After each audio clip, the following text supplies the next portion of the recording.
Fad diets, such as the Atkins diet and the Paleo diet, cut down on carbohydrate intake for a reason. So let's see why.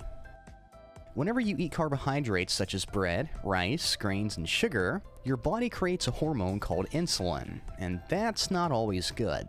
Carbohydrates are broken down into their base molecules, sugar, when our body digests them. Where the insulin hormone comes into play is whenever our body notices that we've got these sugar molecules floating around, our bodies will in turn create insulin. And it creates that insulin because insulin is what literally moves those sugars into our muscles. But more importantly, into our fat stores. In other words, when carbohydrates are broken down and are turned into sugar, our blood sugar, or blood glucose, rises, and the insulin is moving that entire package of cookies that you just ate into our fat stores.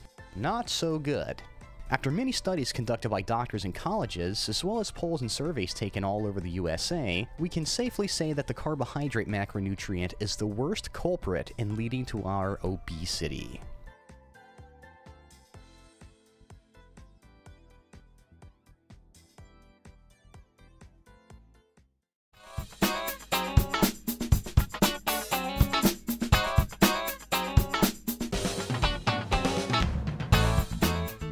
Maximize fat loss in 5 easy steps.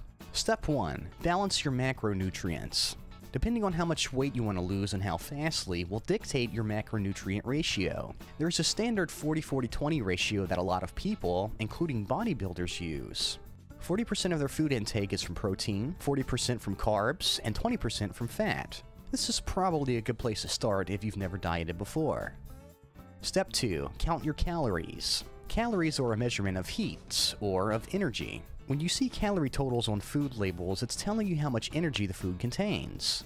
There's a saying that goes something like, calories in, calories out. There is some truth to that, yes, but it's not the entire story. People count calories as a way to gauge how much food they're eating, but where they go wrong is by having the mentality of, if I keep my calories low, I'll lose fat. You've also got to take in mind how your body is breaking down those macronutrients. I mean, think of it like this. Who would gain weight quicker? A. Someone who ate 2,500 calories of Snickers bars per day, or B. Someone who ate 2,500 calories of lean white meat and healthy vegetables per day. The answer is obvious here. We recommend looking at calories almost strictly as a way to gauge how much you're eating. So reduce your calories, or how much you're eating, and make sure to get your macro ratio right. Step 3. Exercise. I'm sure you already know that exercising forces the body to expend energy, from carbs, fats, and protein, for example. But we can look at this at a different way.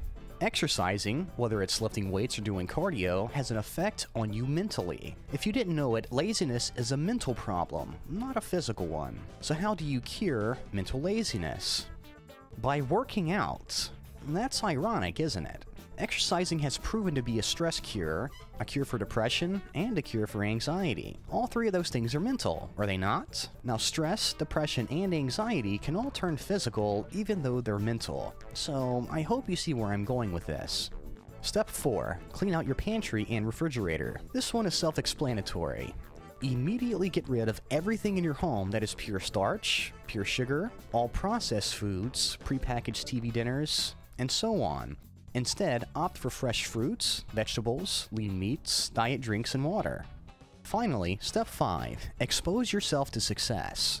What are we talking about here? What kind of success? We're talking about before and after as far as fat loss. An easy way to do this is to go to Google and type in something like weight loss before and after, or fat loss pictures. You'll be met with thousands of others who have posted their own pictures on health forums from all over the world.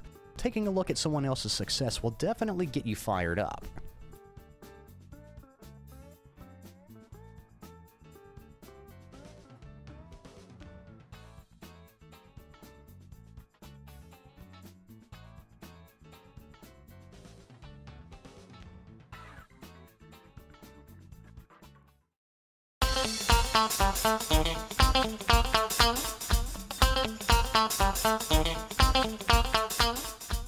The hardest part of losing weight and being healthy is making the decision itself. For some reason, us humans have a psychological thing where we would rather avoid making this decision more than we would avoid actually doing what we're supposed to lose weight. You can start by simply turning to a piece of fruit like an orange or apple rather than a candy bar.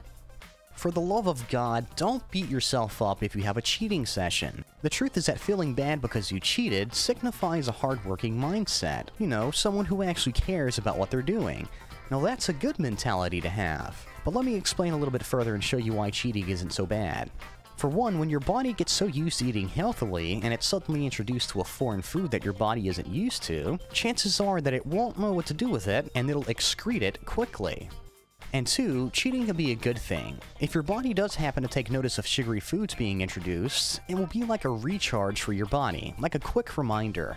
Also, sugars not only go to fat stores, but it also goes to your muscles as well. Since you may be depriving yourself of some of that, especially if you lift weights, it works as a nice refresher. And to top it off, sometimes we just need to reward ourselves for all the hard work that we've done.